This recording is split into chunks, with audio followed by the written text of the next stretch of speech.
And we're live. Let's see, allow some people to come on. The beginning of a live stream is always very interesting. Unless you've scheduled it and you know a bunch of people are being notified. But once you are here, say hello. Let me know where you're coming from. If you've got any questions, I'd be happy to answer. Hey, Albert, what's happening? Good to see you. If you've got any questions, throw them in the chat window. I'll try to get to as many as I can. San Antonio. Nice, Albert. I'm in North San Diego, which is always, we don't actually tell people how nice it is because everyone's moving here. Al from upstate New York, good to see you. Hey, Christian. Hey, thank you. Glad you love the videos.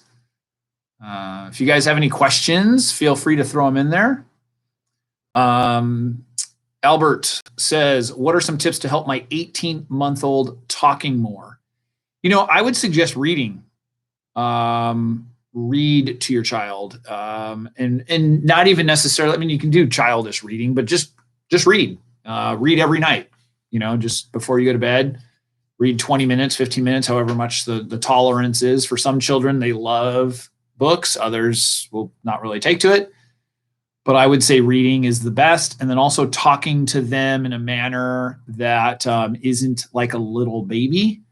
And so having them be part of conversations and sort of have that, you know, when you're really wanting them to like instruct, you're giving instruction or you're doing something like that, you want to be short and specific, one word type of things. But if you're just having conversation and talking to them and doing whatever, just that's what I would suggest. But reading for sure. Hope that helps. How's everyone doing? What is today? What is today? Tuesday? I don't even know what day it is. Oh, wow, Christian. My wife and I have a baby boy due tomorrow. That's awesome. Congratulations. Let us know how everything goes. I'm glad you're enjoying it. You're in the blissful stage of both excitement and anxiety. It's awesome though. Welcome to the club. Yeah, you don't have a choice when it comes unless you're having, you know, she's having a C-section, but he kind of will come whenever he's ready. So glad you're enjoying those videos. I was doing another recording, and so I had everything set up, and so I was like, yeah, let's roll, let's go do a live. So, Seth, playing videos in a foreign language. No, I mean, is that bad? No, I wouldn't think so. I mean, unless you want to teach them a foreign language too. My wife speaks Spanish, and from as a little babies, from the time they were talking, we were teaching them English and Spanish. So it's a question of if you want them to learn the language, which when they're really young, it's good. Al, so I'm having trouble with my 23-month-old. He's having a lot of tantrums, yelling, screaming, and not sure how to handle them. Also, he's a daddy's boy and is very clingy if I leave the room. Okay, well, a couple situations. Being clingy is that, first of all, is a very common behavior, the sort of separation anxiety at that age. They really are clingy. They don't want you to leave the room. That's a common thing. And you want to assure them that everything, is okay, or you set them up in certain situations and you be calm with them. Just know that does pass, assuming that, you can try to show them independence. For the part of the tantrums, I just did a video, or I've done a couple of videos actually, on tantrums and how to handle them. And in fact, I think it was just recently. And the biggest thing to remember is to remain calm. What happens is, and I was guilty of this early on until I really learned much better how to handle things. is that the tantrums would get me crazy too. I was very frustrated with the tantrums because I felt like my children were supposed to act a certain way or be a certain way. So the number one thing to do is just to remain calm. And part of it is you are trying to teach the child to remain calm. So if you are yelling and being aggressive or, grabbing them or anything like that, when the tantrum happens, you're essentially reinforcing the behavior. And you don't want to do that. You want to come to them calmly. There's all different kinds of situations. I'd probably have to know more of, like, if you want to solve it, of why they're having the tantrum. It's very common for children of that age to be clingy, to try to exert control. They're exploring so many things. They're very emotional, very energetic. So you want to remain calm. I'd probably, if you can, write on there on the chat of, like, what are the instances when he has a tantrum. And in my video, I think it was just last week or 2 weeks, I can't even remember anymore. I have so many things. But watch that video. That's that video has some specific tips about, how you approach it. You're listening. You want to have some empathy with the child. So, if he's getting scared or if he's having tantrums when he's playing, when he's having a tantrum matters, because you have to identify what's the situation that's causing it. And so, typically it's not for no reason. It's just the behavior is not desired, but typically there's a reason why he's having a tantrum. And the number one thing I'll say of why he's having a tantrum is it works. He's getting your attention if that's what he's after, because the way you respond to it, or, he may get what he's asking for because he'll throw a tantrum and you just want him to be quiet. So I think why matters, but watch that video and see if that will solve some of it. Hey, Doomer, nice to see you. Soccer Beastum 7, hello.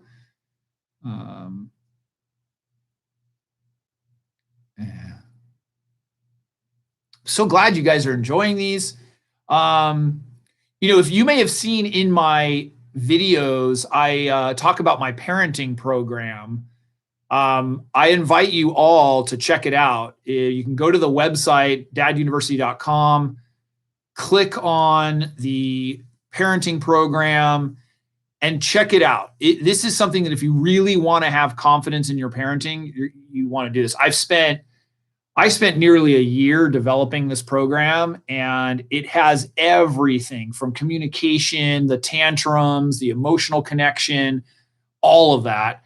And, we'll have a conversation. We can set up a phone call and talk about it. The reason I promote it is it's so valuable for parents to get confidence. And when I know it would have been the program that I wish I had when my kids were 2 years old. It's not. There are people who have taken it who have brand new children, baby or soon to be, but there's exercises and things that interact with your child. So you just wouldn't have to get a chance to do that. But the access is lifetime.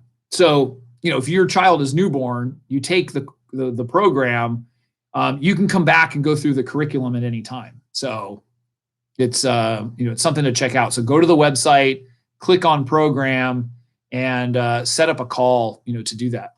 Wow. So let me see. There's a bunch of questions coming in here.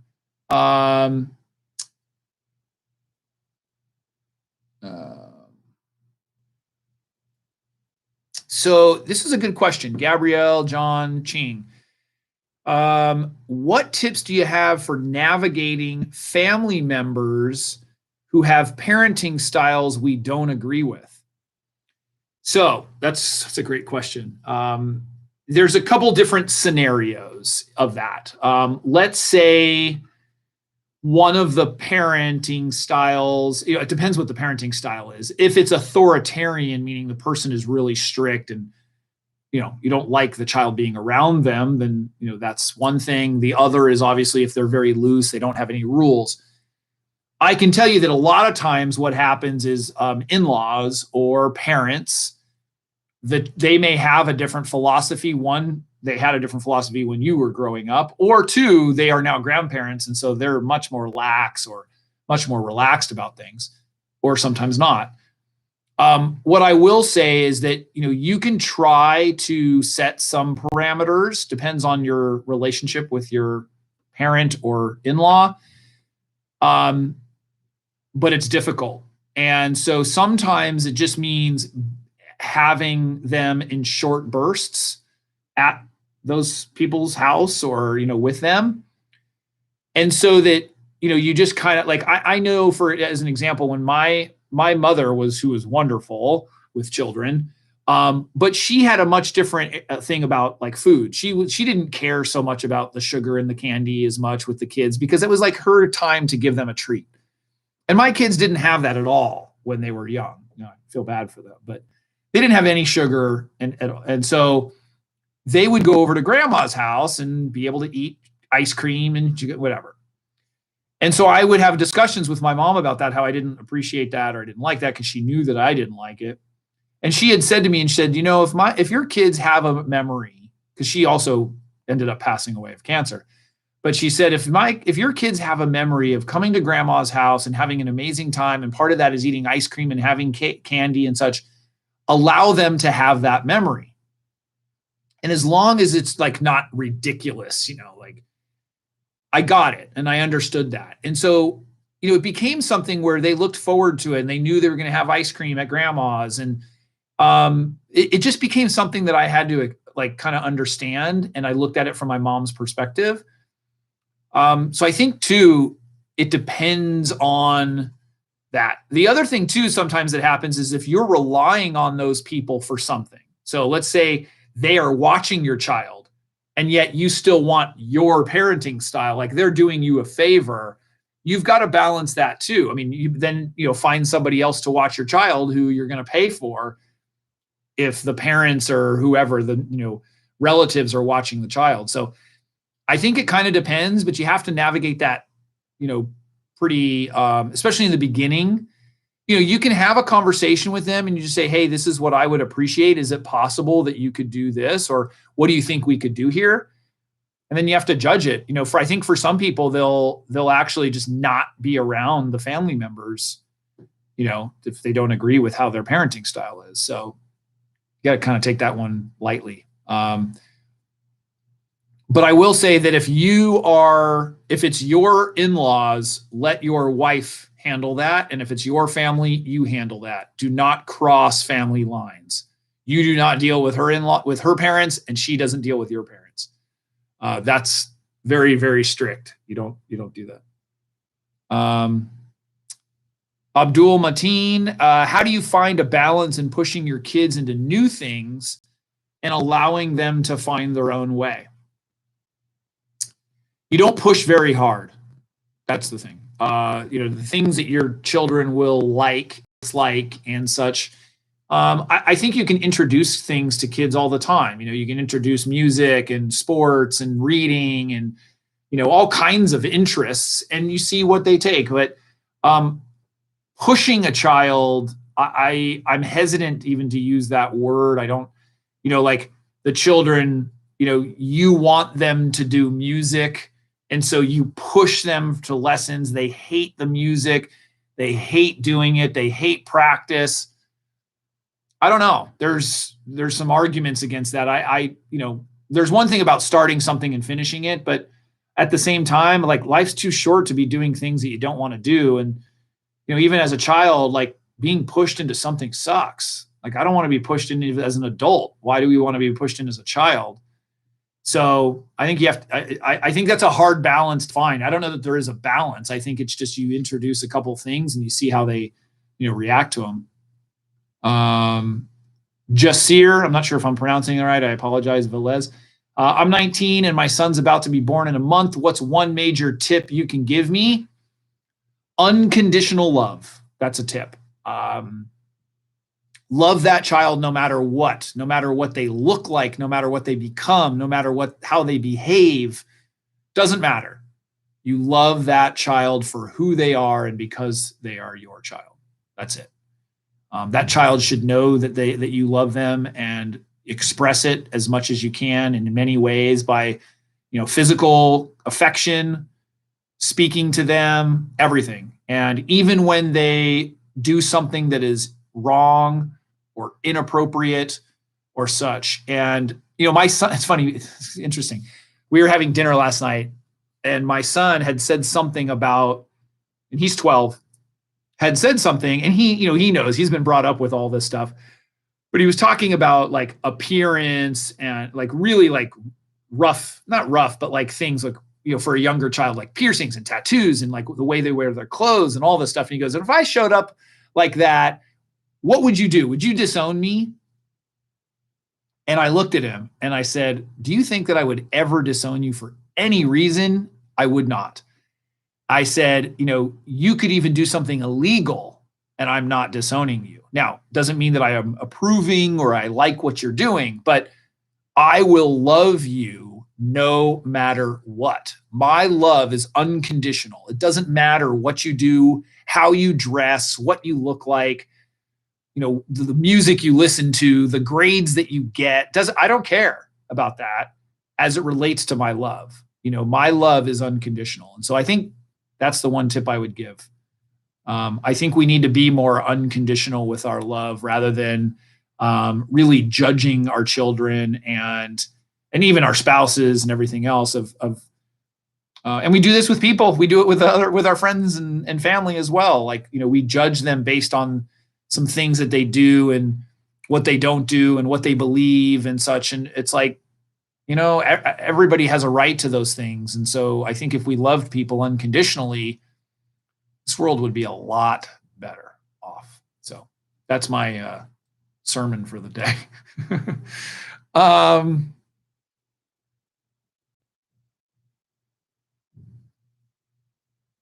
Albert, good to see you. Semi, I'm not sure. But what if I want to be the one who spoils them with ice cream? Will it make it less special? Yes, don't be the one to spoil them with ice cream. Give them a good diet. Let somebody who sees them not very often do that. I would say, Sushanta, I had explained about the tantrum problem. I just did a video on that. So hopefully you can go back and look at the video. So Albert says, because we were talking about the tantrums, my son's an angel with me and cries and throws tantrums with my wife. So is that just something we should get used to? No, I would ask is that how do you interact differently with your wife or with your son than your wife does? Does one of you spend more time with your son? The interaction matters. If one of you is more tolerant of the tantrum, if you're, let's say, because he throws the tantrums more with your wife, I'm going to say that maybe the way that you handle them is different than the way that she does, or your son is feeling differently when he's around you than when he's around her. And there's got to be a reason for that. It could be the style of parenting. Like I said, it could be the amount of time you spend, the things and activities that you do. But ultimately how you handle that does matter. So no, you don't just get used to tantrums. They will subside a little bit, but yeah, tantrums are a part of young children. They throw tantrums, but you get, it is important on how you handle that.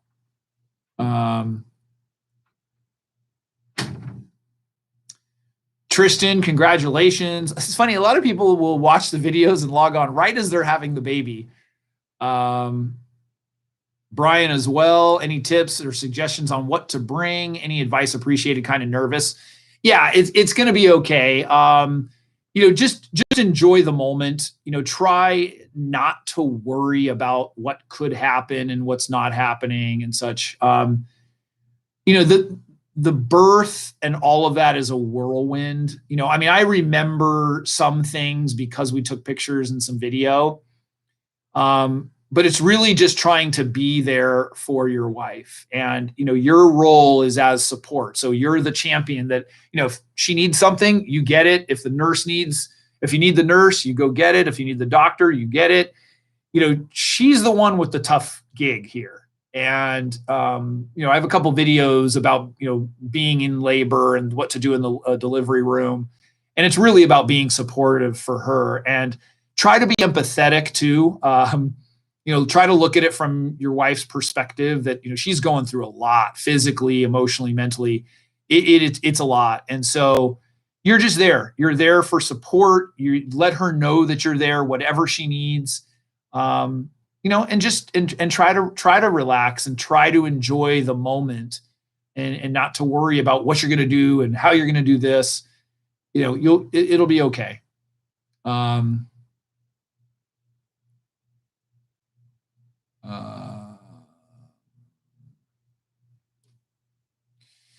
So Aaron asks, I can't seem to motivate my kids. They just want to watch YouTube. I try jump rope, bike riding, anything outside, and they just seem lazy. Any advice? It depends on how old they are, but this is common. I just have these discussions with my children as well, and especially the pandemic, changed everything with computer usage.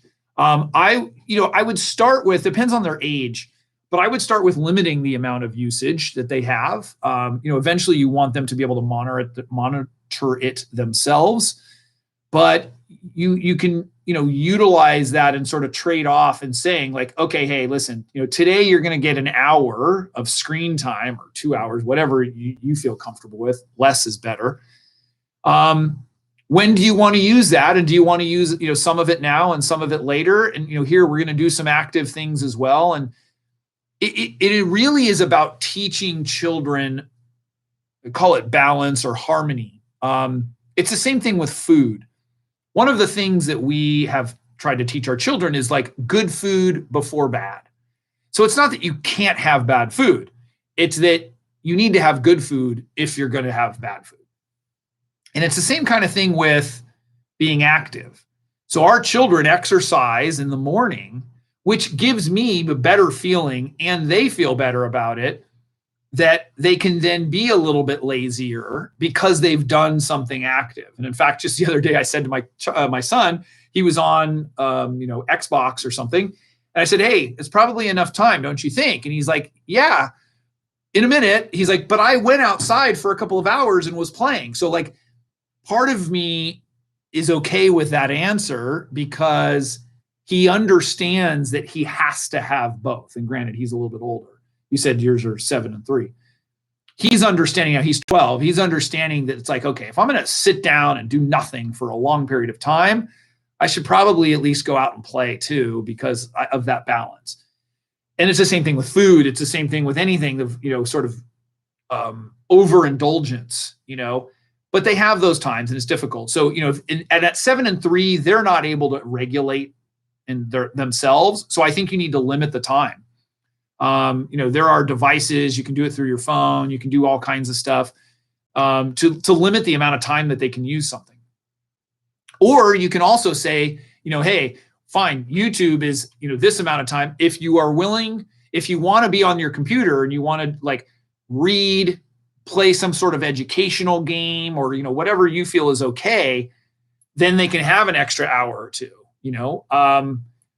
I once heard, I think it was the singer Billie Eilish and her brother, she had an interview and she had said her parents allowed her to stay up as long as she wanted with her brother if they were doing something creative. So if they were making music or, playing or drawing or doing whatever, something creative, they had no curfew. And so she's like, we loved staying up late. And so we would, play music and write music together. So it's something, and I've done that a couple of times with my kids too, where they really wanted to stay up or they wanted to do something. So I said, instead, okay, we'll do something creative, or do something that's educational. And then they can, decide that way. But, you're in charge. At 7 and 3, you can say no, and say, and boredom's okay for kids. Like they can sit and be bored in their room and do nothing. The computer is very, very stimulating. And I know, we all know why they want to use it. It's very exciting to use the computer. We look at our phones all day. It's because it's exciting. It's the dopamine and the hit on us for that. So, Let's see. Wow, you guys got so many here. Um,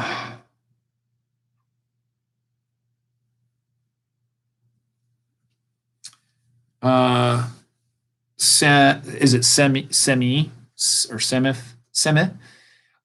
Any tips on a dad who worries about the future, pollution environment, scarcity of a well-paying job, lack of peace in the world, etc., and how not to pass these worries down to my baby as he grows? Yeah, that's something that you're going to want to get a handle of. I would suggest therapy with a professional. It sounds that's anxiety. You know, anxiety is worrying about the future. Depression is worrying about the past. And so this is anxiety, and it just may label it something different. If you don't want to label it, I understand. But I would look at, there's a program called Attacking Anxiety. It's kind of out of print now, but that was really good when I was younger. I would look for anti-anxiety education and also talk to a professional, because there are ways of dealing with that. One way that I have combated anxiety and depression at the same time is gratitude. It seems very simple, it is, but practicing gratitude daily, actually sitting down in a quiet space and telling or saying what you're thankful for, or writing it down, meditation on gratitude, all of that is very, very helpful. At least it has been for me. But for worry, that is anxieties that you should take a look at, because you don't want to pass that down. And I deal with that too. I run multiple businesses and have a family, and it is stressful, being a father and worrying about community, and I have people that are sending me some very, very heartbreaking situations, and it's hard sometimes not to take that in and take it personal and make it something, because I want to solve people's problems. I am in pain as well when I hear these kinds of stories. So I do think that seeking some sort of professional in that area of specific anxiety. I have a couple videos that deal with dad depression and that kind of thing. Hopefully those may help. But I would say somebody who's probably a little bit even more qualified in that area. I don't like to say that I know something when I don't.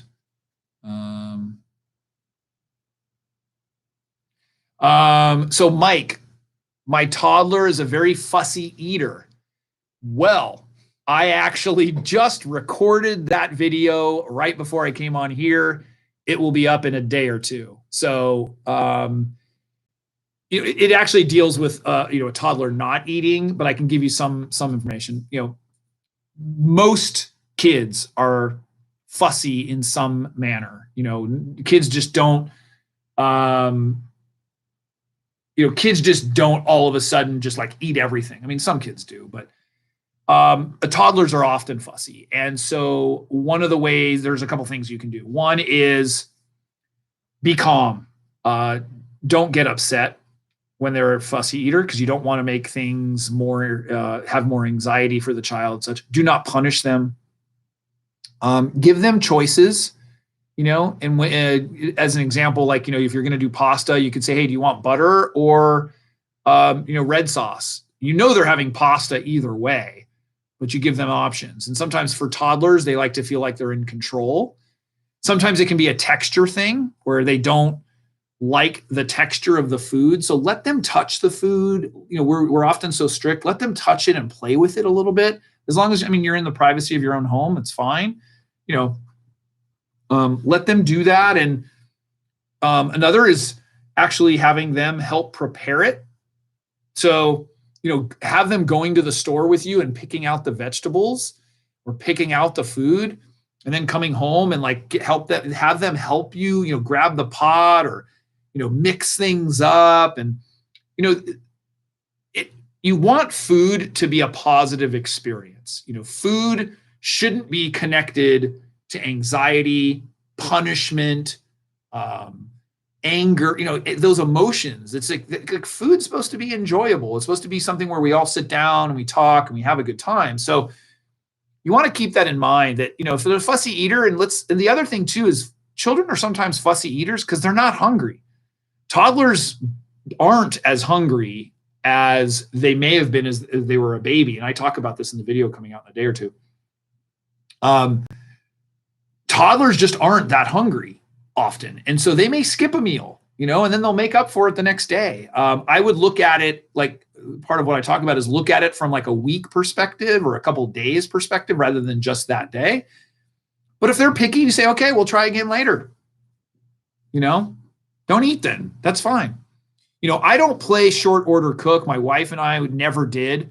If we had something to eat and the child didn't want it, then we say, okay, we'll try later. Eventually they're hungry. Eventually they usually eat it.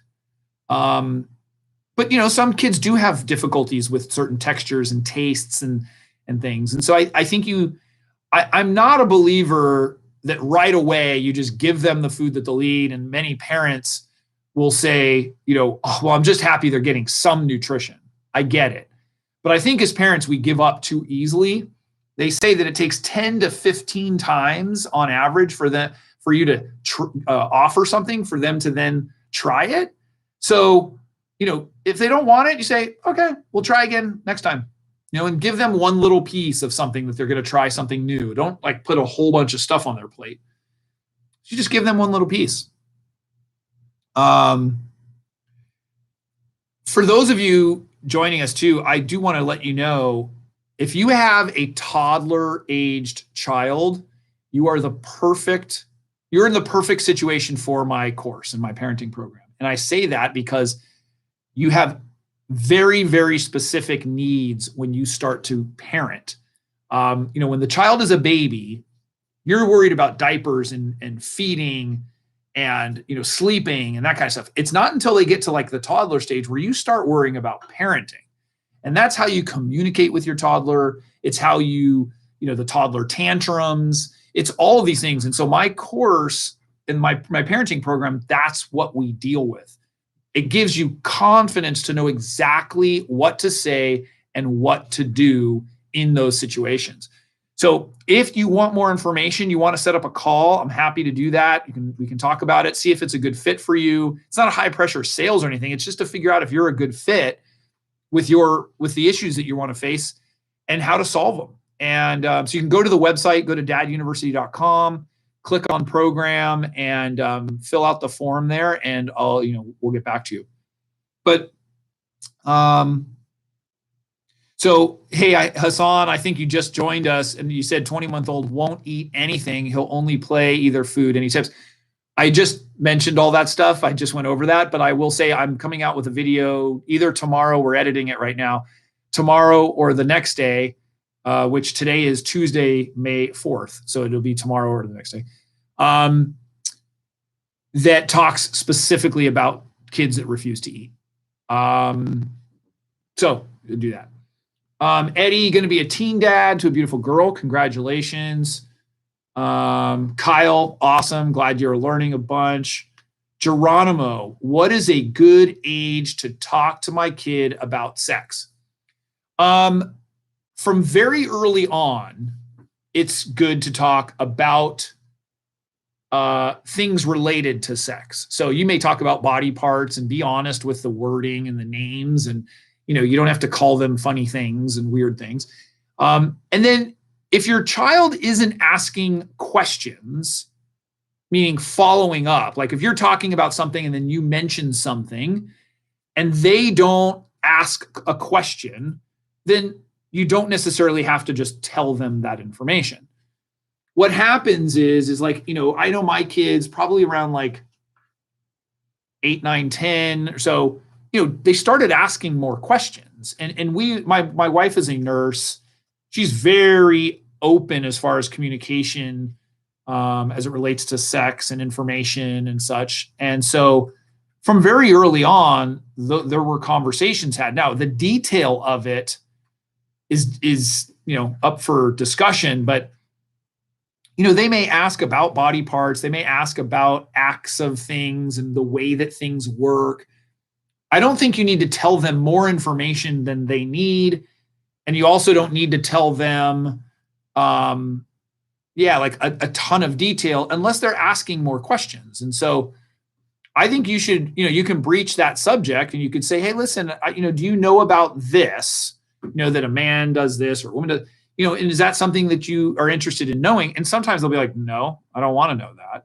So don't feel like you have to force the information either. I think it's something that what I will suggest is, and we did this, is there is some really good books. I just went on Amazon and typed in it. And so there was really good books that explain things that you can read together and then have conversation. And I did that with my son, and we would talk because what was happening is I wasn't sure what information to give and whatnot. So what we would do is we would read something that's age appropriate. And then he had some questions and then I would answer those questions. And it was a great way to foster the discussion, whereas just like me coming up with a bunch of things that I think he needs to know. This was more structured and it was great. We did it over a period of like a week where we took a chapter each day. And he loved it. He really, and he felt more comfortable. I felt more comfortable about it because I kind of then understood certain things. It was about puberty and the different stages and things. And so I think even as a result of that, we have more open communication. So the age is kind of up to you, but I wouldn't start too late. I would start earlier and then just figure out how much information you need to give.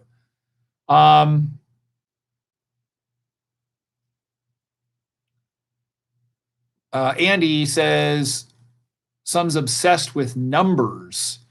Yeah, I mean, depending on how old, if it's a toddler, children at that age are obsessed with all kinds of things. My son had an obsession with Buzz Lightyear from the Toy Story, and he had like 6 different figures. He had outfits. He had to watch the movie. Like obsessions just happen as kids. Little toddlers, they line things up. They will collect things. I remember the shoes had to be on exactly right. Yeah, there's all kinds of stuff that's normal. There's nothing different or weird about that.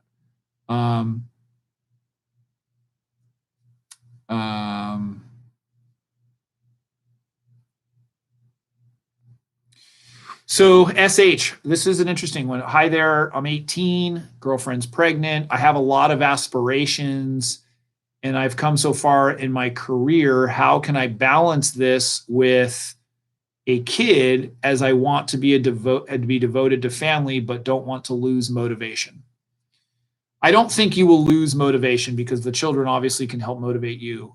Here's what I will say, because you're 18, so I can maybe look at this as if like this was my son coming to me with this question, is kind of how I'll answer it. Be patient with your career. With children, you don't have that second chance.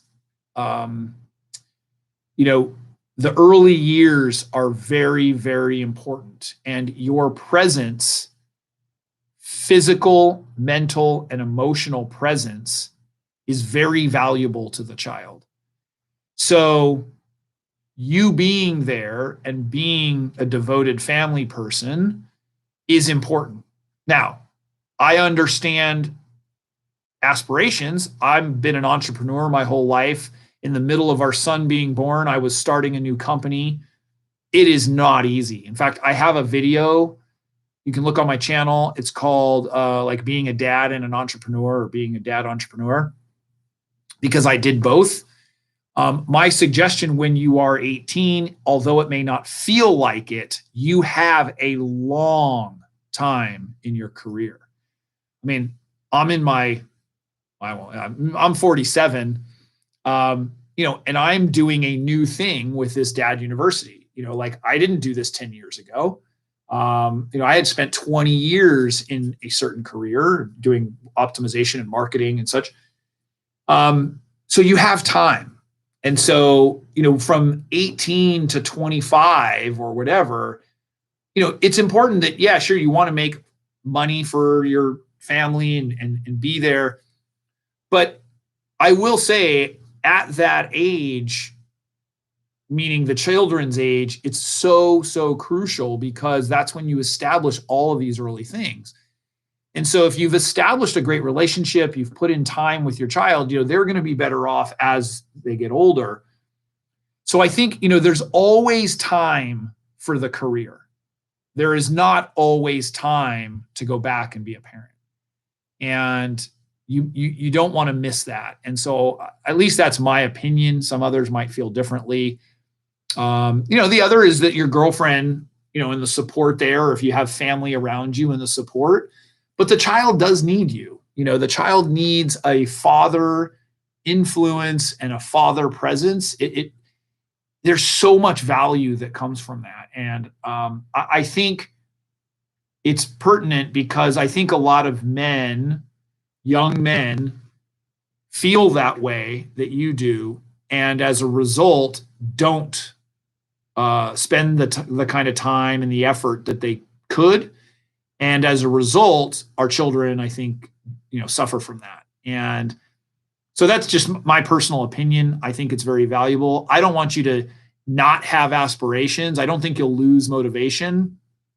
I think there are things and ways to be creative where, especially if you have an understanding girlfriend or she becomes your wife or you have family around you, that where you can schedule things, or guess what, in the middle of the night when your child's sleeping, well, you can do some of your work, whatever you're aspiring to do. So it's going to be busy. But if you have those vast aspirations, I worked 10, 12-hour days and had a child, and then also exercised, and also, was starting a company. And it's like, it's not easy, and you're going to have some bags under your eyes from being tired, but that's the decision that you make, so good luck with that though. I do hope everything works out. Wow, everybody. Let me just see if there's anything else before I got to go. Didn't realize the time on this. Wow. We're doing 42 minutes here.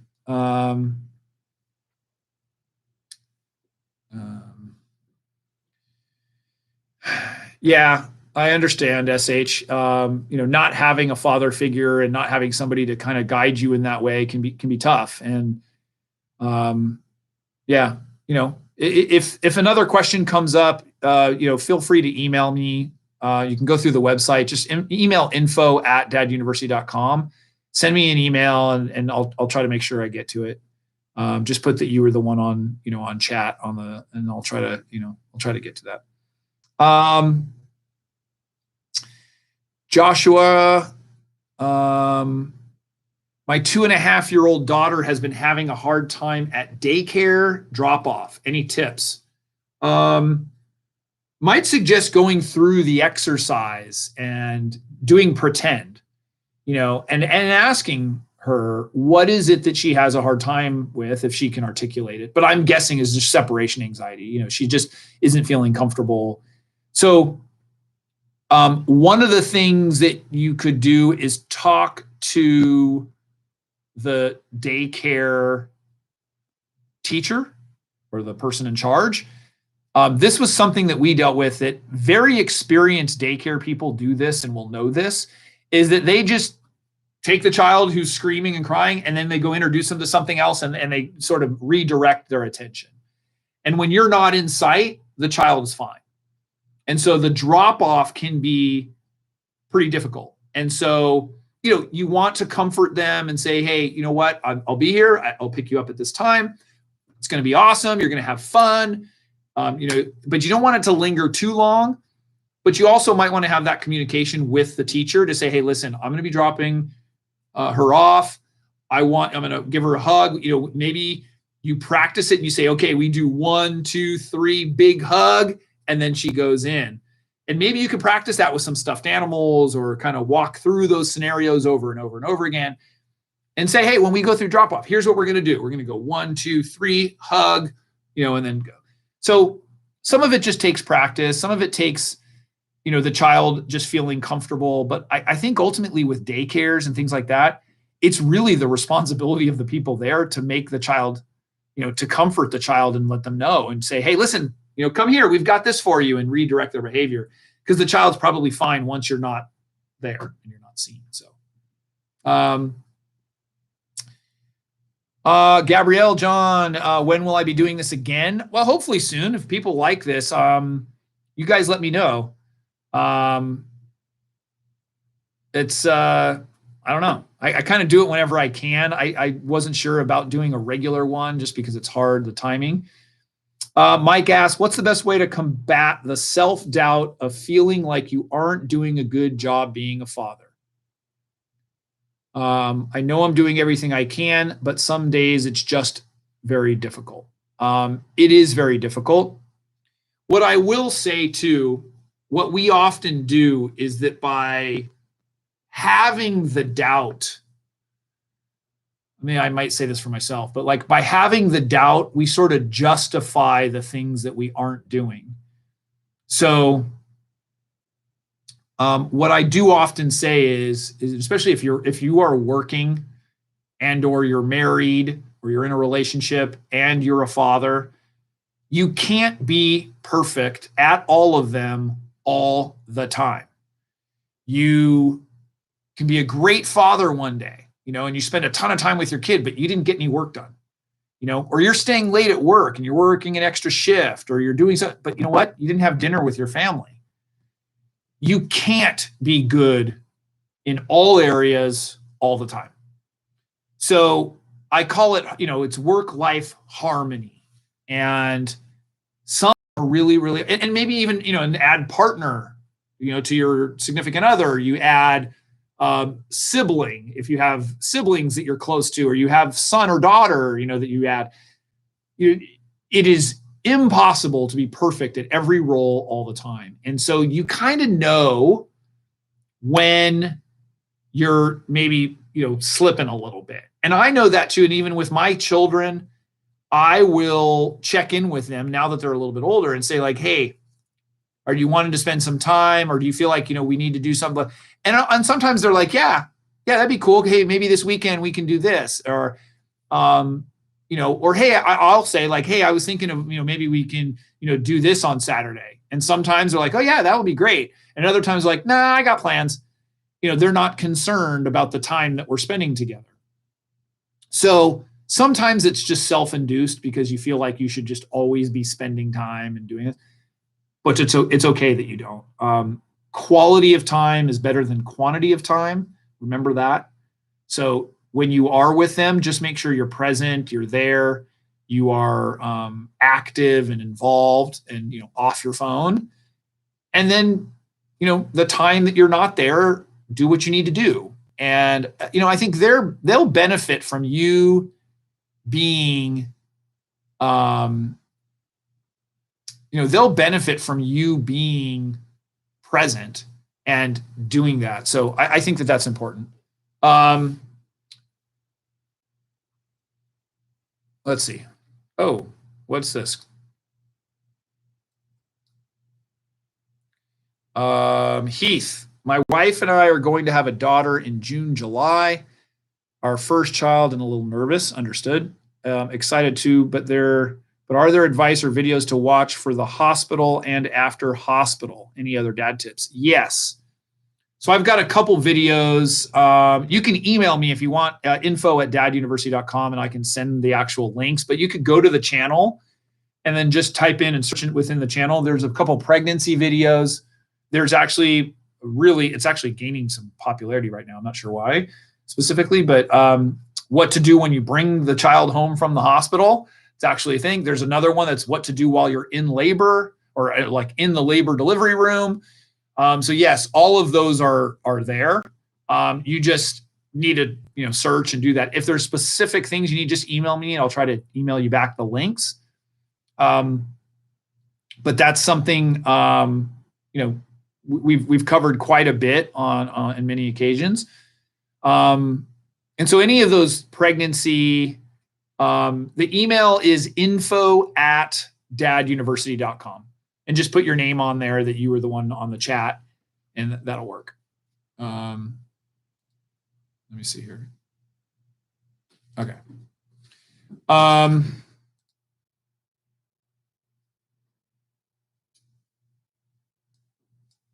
Cool. So Fat Mac 34, corporate single father.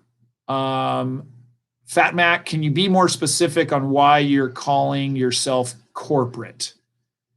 You just mean you're busy? Your business is really important to you? Maybe you can explain it a little bit more. If you're trying to balance being a business person with being a father, I'm not a single dad, but I can try to put you in the place of. So Fat Mac, okay, so you work a lot, work in corporate finance. So here's the thing. You have to decide that. That's not for somebody else for you to decide. You asked for maybe advice. I mean, if you wanted my very honest opinion, but it's every person's different, every situation's different, is nobody on their deathbed ever said I should have spent more time at the office. So think about that. So if you are working those hours, you want to work those hours, yes, it's a choice. You feel like you have to because you're in finance, you want to get ahead. And I just had talked to the guy, I was giving advice to the 18-year-old. You don't get this time back. You don't get it back. Your child will be 0, 1, 2, 5, 10. Mine are 10 and 12. I don't get those years back. I can go back now if I wanted to and work harder and work more. You can't do that with your child. So you have to decide that and that balance. Obviously, then even being single, you then have a little bit more time. But then what I would say is that when you have your child, you try to be present. If it's less time, you try to make sure that time is quality, because you obviously don't have quantity, but make sure that you make that time count. If you're only seeing the child a little bit, make it count. But I think also too, and this is just me being straight, we as men often will work hard, work a lot, because it's how we place value on ourselves. I'm an entrepreneur. I've been an entrepreneur for 20 plus years. And so I value work. I value it, and it's my identity, and it's part of who I am. It's what makes me feel awesome. It's also what can make me feel insane. And so what happens too is that we often bury ourselves in that to avoid a bunch of other things. And parenting is not easy. If parenting was easy, we'd have a lot better results with our children all over the world. It's difficult. To parent really well is difficult. And we as men do this where, hey, I'm busy. Hey, hey, I've got this thing for work I got to do. No, it's a choice. And nobody can tell you the choices that you want to make. All I can tell you is that you can't go back. I look back at some things with my children. Probably I don't have regrets to too many things other than I wish I would have found what I teach in my program earlier. I wish I would have been more calm, less yelling. I wish I would have learned how to communicate with my children better when they were young. I made up for it and learned all these things as they were toddlers and getting a little bit older. But that would have been the things that I would have done. And to go back now, I can't go back. I have to just do it now from here. So I would say, don't use work as an excuse. Really look deep. And guess what? If that's the choice you want to make and you make the decision, you say, hey, okay. I make choices all the time where I say, well, you know what? I'm not going to be at dinner because I'm recording a video. I'm recording a video about being a great dad and I'm not with my children. So think about that one. So you have to find that balance that works for you. Now, I can't do that 3 or 4 days a week. But once, yeah, I could probably do that. I wouldn't feel good about doing it more than that. So you just have to figure out, be true to yourself and figure out what works for you and what you're going to be able to feel good at. But like I will say, nobody on their deathbed says I should have spent more time at the office. They say I should have spent more time with the people I love. You have the opportunity to really have an impact on a child and be there, and you are valuable to that child. We often don't think maybe we'd have that much impact, or, hey, mom will take care of this, whatever. It's BS, man. Men need to step up, and men need to be involved. We would have better sons and better daughters as a result of men stepping up and being more involved in parenting. No question. So, and I think somebody just mentioned, work while they sleep. That's another thing. You work late hours, but you make the time. You work the 80 hours, and then you crunch a bunch of time where you can have really good quality time with the child. In the beginning, here's what I'll tell you. In the beginning, the baby, you may not bond. You may, the baby doesn't provide a lot of feedback. I go over a lot of this, and there's not a lot of feedback with that. So the child isn't as fulfilling in the beginning, but I'll tell you what, when they say, I love you, or the child runs to you and gives you a huge hug, you have never felt anything like that in your life. Promise you. Mark my words. There's nothing like it. Yeah, the other thing, Fat Mac, also too, take a look at your time. You said time management. Take a look at if there is anything you're wasting time with, that you could be better, more efficient with your time, watching videos, TV, social media, any of that. Brandon said, yep, I'm a teacher getting my master's and coach 2 sports. I may have to limit to just one sport to spend more quality time with my wife and son. Yeah, it becomes a choice. It becomes a choice. We all make the choices of how we want to spend our time. I think we just need to be honest with ourselves, and I was very honest with my wife too. She knows, and she supports me, is that I do enjoy my work, especially when I get to work with people and do videos and education and teaching my program and the course. Like, I really enjoy that. And she knows that. She knows that I'll be a better husband because I'm enjoying what I'm doing. And the same, she's very supportive that way. And so it really is about the quality time versus the quantity of time. And I have some videos on that too. You might want to look. It seems like I have a video on everything. But we're coming up on an hour here. Any last questions? I can't believe it's been an hour. Wow. I was just going to pop in for a couple of minutes. I'll just have to push schedules out. Those people can wait. So let me just see anybody else's name. Good father bonding time, right on. T.A. Davis. You guys, I really appreciate. Thanks, Brandon, for the compliments. Yeah, I appreciate everybody, obviously taking time out of your day too. You should be working if you're working during the day. This is it's fun. It's fun to come out and talk with people. And if you guys enjoy this, give the video a thumbs up, share it. Tell people about the channel and share. That's really, really valuable for the channel. Because, the more people that understand this and hear this stuff, it really does help. So just want to say thank you to everybody. I'm very, very grateful. I hope everyone has an amazing day. If you're watching this on the replay, have an amazing day as well. And everyone, go kiss your kids. See you soon. Bye.